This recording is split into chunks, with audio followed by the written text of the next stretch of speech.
This story is a bit of a long one and goes back to when I worked at a casino. For anyone out there that thinks it would be a great job, well, I can tell you right now it's not as glamorous as it seems, especially when you are working in the kitchen. Now, a little backstory so you all can get the whole picture. When I started working at this location, I was young, still in college, and working 2 part-time jobs. At first, it was just okay. I had been hired on as a steward, which is just a fancy term for dishwasher, which wasn't too bad as it had been the same job I had at the last restaurant I had worked at. However, there were a few differences.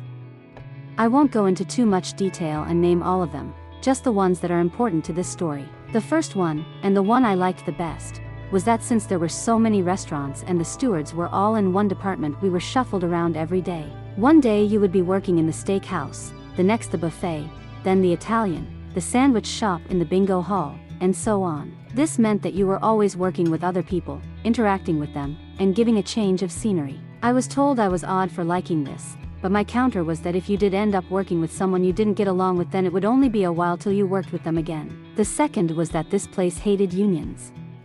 Twice a year there would be a meeting that everyone had to attend, or they would make these long presentations on how evil and manipulative unions were. Also, there would be signs all along the employee hallways with anti-union propaganda. After working for the casino for some time, my boss approached me asking if I wanted to be bumped from part-time to full-time.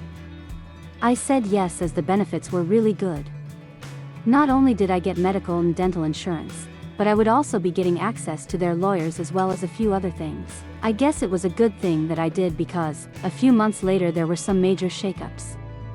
I didn't know what caused it, but most everyone there hated the new changes.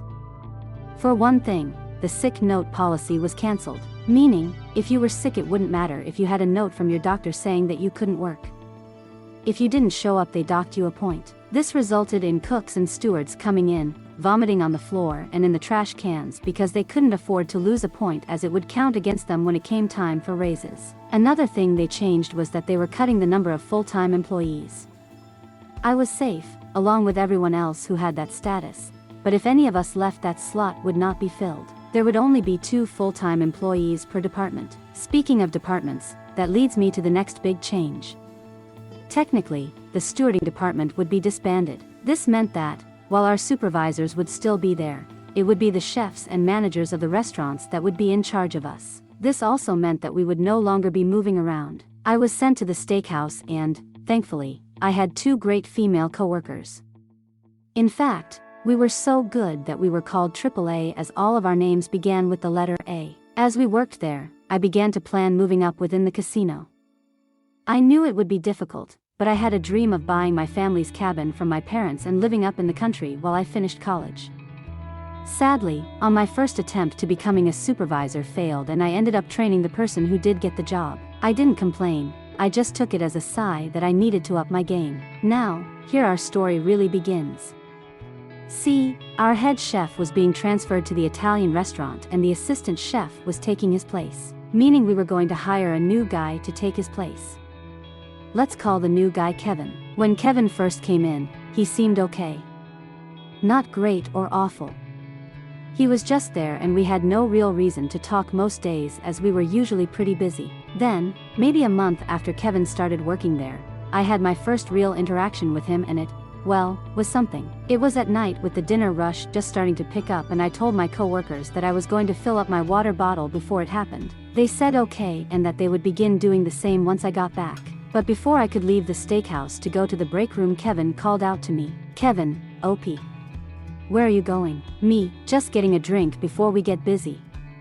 I told the girls, "Kevin, then why aren't you using the waitstaff drink fountain?" Me, blinking and confused. We were told when we started that staff are only supposed to get drinks from the break room. "Kevin, don't give me that.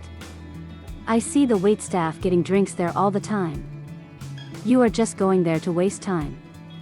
I'm going to have to write you up for this." Me, wasting time?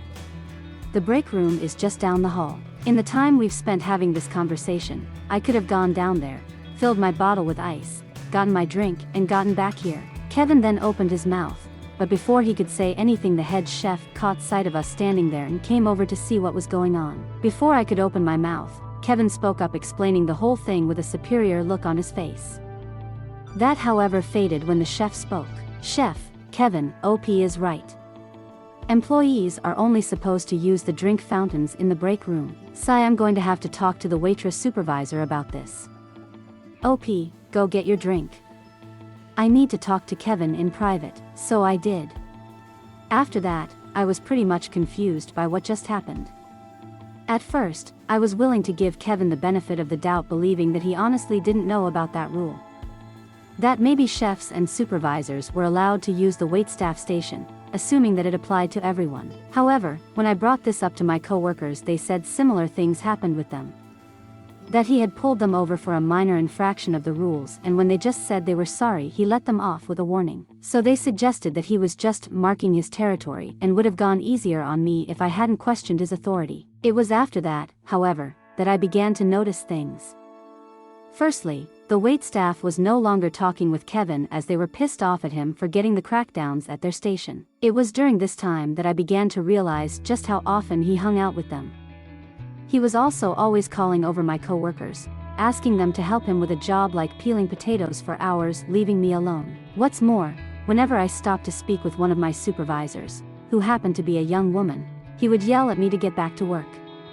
Slowly, I began to suspect that he had other intentions. These suspicions were later confirmed during that summer. For those of you who have never been in a professional kitchen, it can get hot.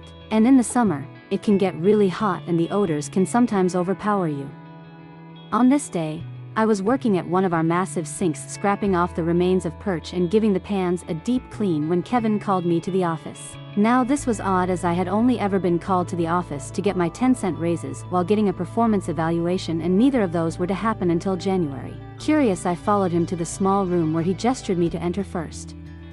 I did, finding a woman I had never met before sitting at one of the desks there. When I entered, she looked up from her work to give me a curious look that said, "Hello?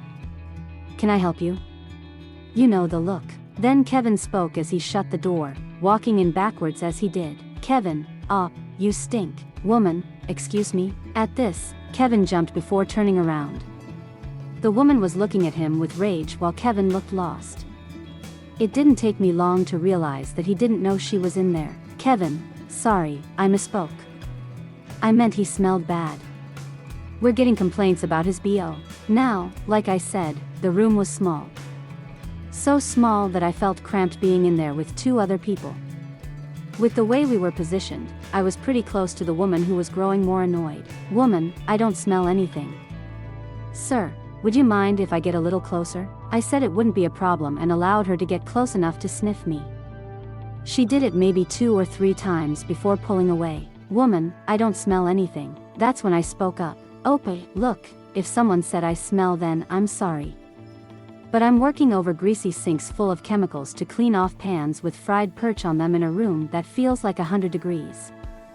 And on top of that, the aprons we are given are not the best." To emphasize my point, I gestured to my shift, which was wet and full of bits and pieces of fish. "Woman, I see. I'm going to have to take a look at those and see if any need replacing. OP, how about you cool down for a bit in the break room? Kevin, you stay. We need to have a talk." After that, 3 things happened.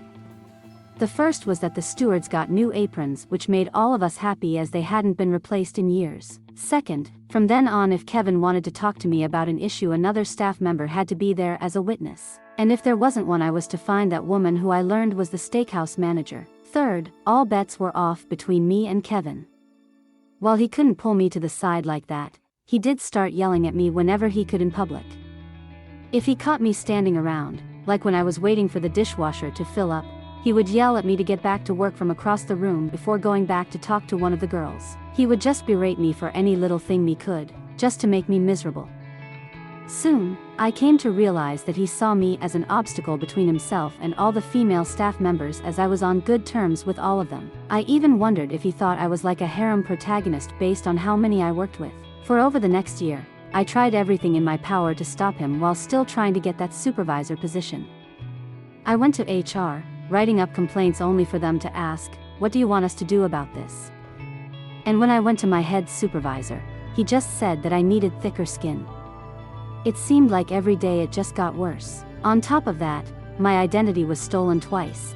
the first targeting my bank account while the second one was my tax return. With the bank refusing to help and the legal department of the casino dragging their feet to help me, I was in the red for a long time, making my situation all the worse. There would be days when I would have to collect cans in the break room for gas and had to give away one of my cats. And with Kevin adding to my stress, there were days when I honestly thought about ending my life. Thankfully, there were good people still around.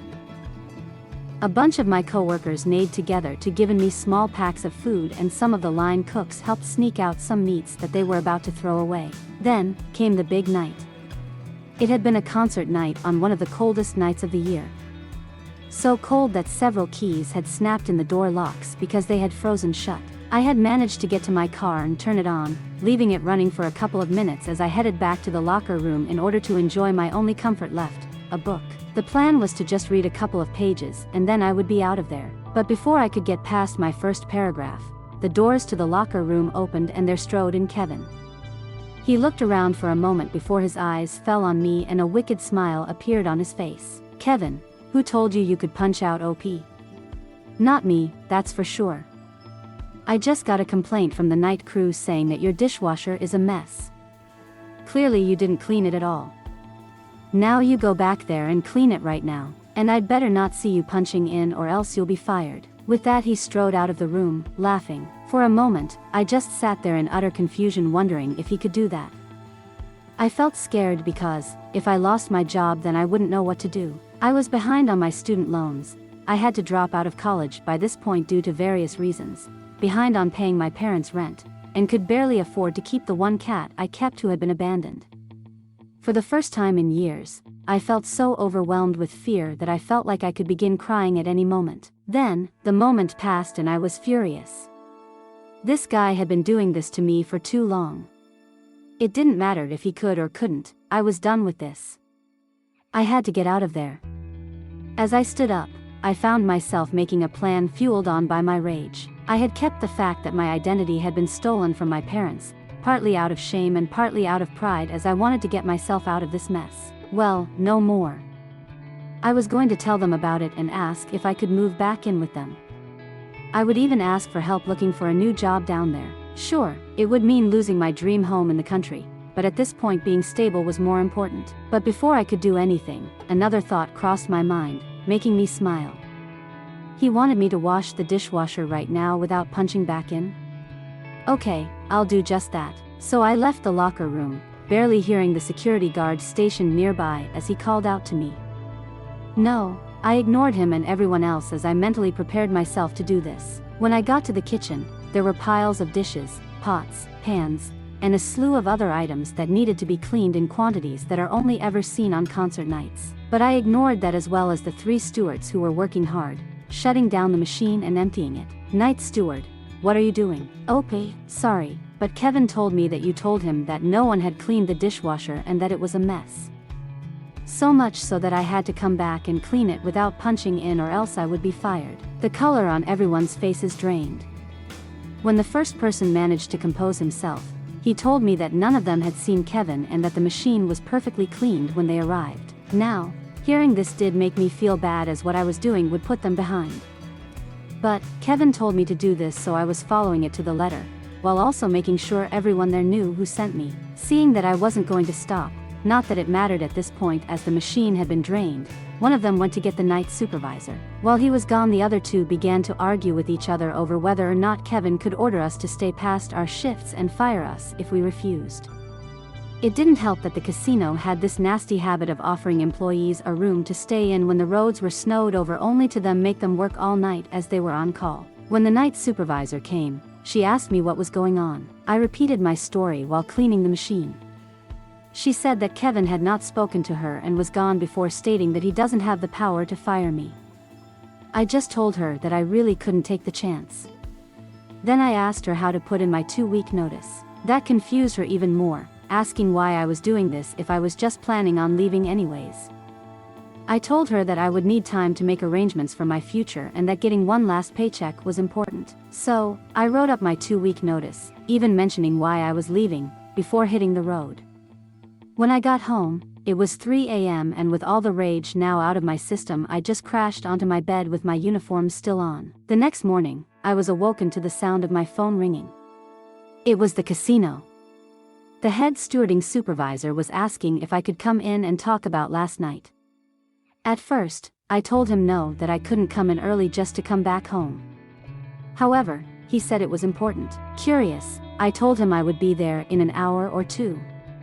When I arrived, I was taken back to the steakhouse office to find it crammed with people. The night supervisor was still there, the night security officer was there, my supervisors were there, several head chefs were there, and the steakhouse manager was there looking like her face would erupt into flames at any moment as she stared at the one figure who was sitting. It was Kevin, hunched over in his seat looking like a child who was in timeout. I was then told that they knew what happened. After I had my talk with the night supervisor, she went to security and found footage of Kevin looking out the door before heading towards the locker room and finishing off with him leaving with a grin minutes before I left the room. After that, she called in Kevin to show up the next morning. He tried to lie his way out of this, stating that it never happened and I was just lying to get him into trouble. The supervisors then said that it was a simple matter to check as they have the security guard that was by the room and that they can check the footage. Instantly, he remembered that he had spoken to me, only I had misheard him, and that he would never tell me to work without punching in. The night supervisor and the others in the room then asked, "Why would OP lie? Who told you that the machine needed cleaning? Why would he be the only one who needs permission to leave?" And so on. Over and over Kevin tried to lie only to change his story again and again until finally, he realized he had been caught. The steakhouse manager then turned to me before apologizing, asking me if I would consider staying. The head manager also apologized, asking the same. For a moment, I was going to say no. But then, I had a stupid idea. That, if I did this then I might have a shot at becoming a supervisor myself and not have to leave. So I said sure, but only if Kevin never talks to me again. If he has a problem with what I'm doing, he'll have to run it by the head chief unless it's an emergency. They agreed. Later, I heard a few stories on why they finally acted.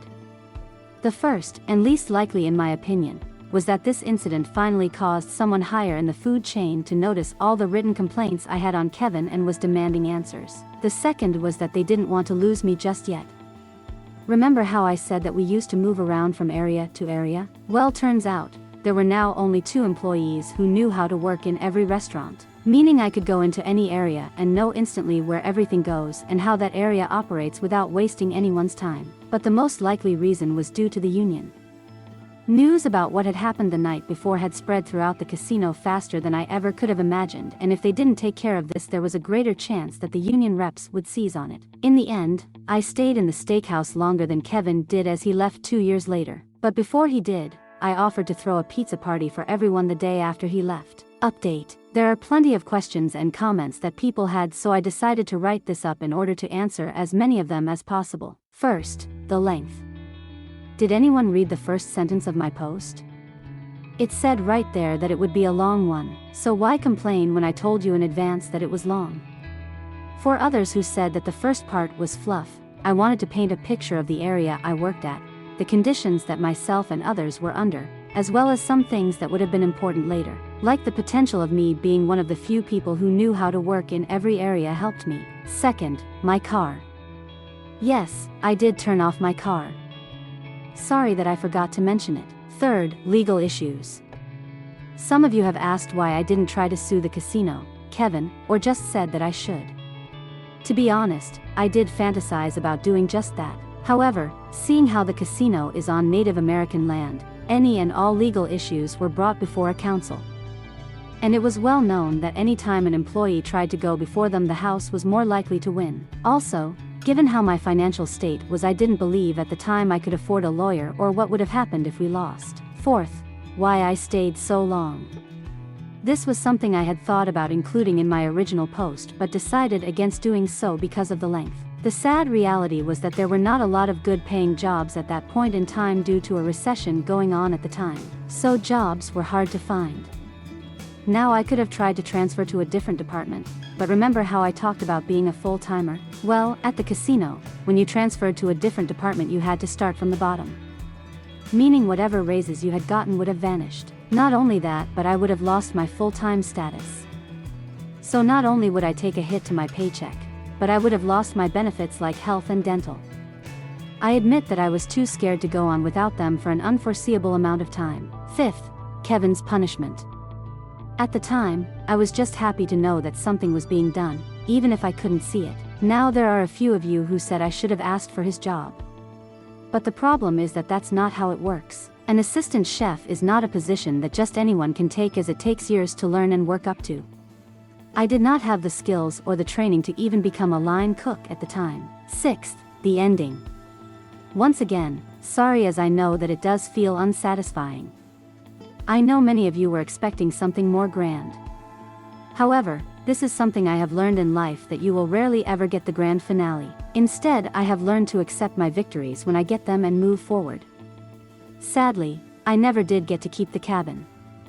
While I did manage to work my way out of the identity theft issue, I never did get the supervisor job that I had been working for. In the end, I gave up when they told me the reason I didn't get the job was because, OP, you follow the rules too well. That was the final straw. Still, life has gotten 1,000 times better for me. Because I stayed in this hellhole, I was able to meet the love of my life. Shortly after that final rejection, I extended my search to find a new job. While the cabin and home I love so much is gone, I now have my own home with my wife. So, in the end, I am living a comfortable life. I call that the best revenge.